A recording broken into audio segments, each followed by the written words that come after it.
Uy, Nina, mag-inis tayo kasi ang kalat ng bahay. Oh, baka papagalitan tayo ni mama mamaya.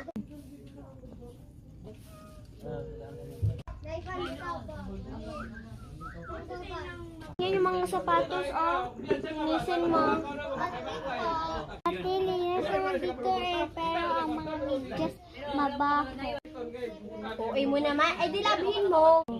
Ew, ang baho. Hindi ko na kaya.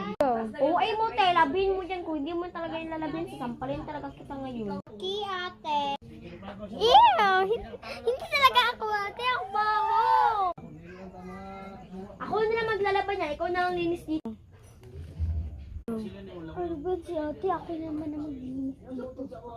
Ano sinabi mo? Wala. Ano ba yan? Ang init-init talaga dito. Ikaw talaga bata ka. Kahit ano na lang ginagawa mo, ako na lang naglilinis ng bahay. Naghuhugas ng plato.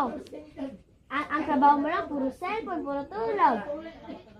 Kain lang yung trabaho mo, tapos ano ka, senyorita, tapos ako yung yaya. Grabe ka naman sa akin, te. Bakit ka nagsasayaw dyan? Wala po. Practice lang po to. Sa alin na yan na practice?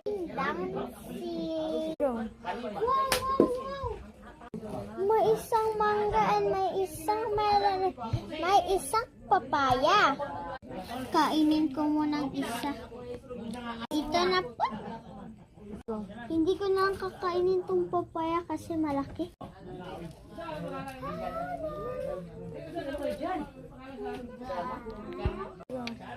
Ay, tapos na lang ito. Sasampay na lang. Linis ba doon sinin niya or nagkala?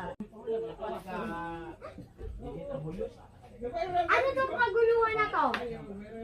Kasi wala po kasi nagugutom lang ako. Ano ba itong kaguluhan na to?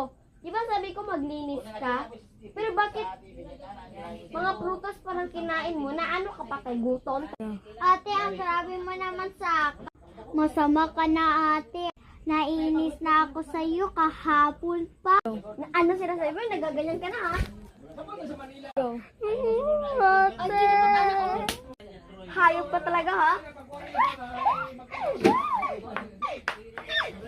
Hayop ka talaga, ha? Hayop ka din, ate. Tumigil ka nga. Pasneya ka talaga, ha? Ang feeling mo, ha? Parang maganda. Shh! Shut your mouth. Naiingit ka talaga sa akin kasi di mo alam kung ano ang product na ginagamit ko papaganda. Babay na, ate.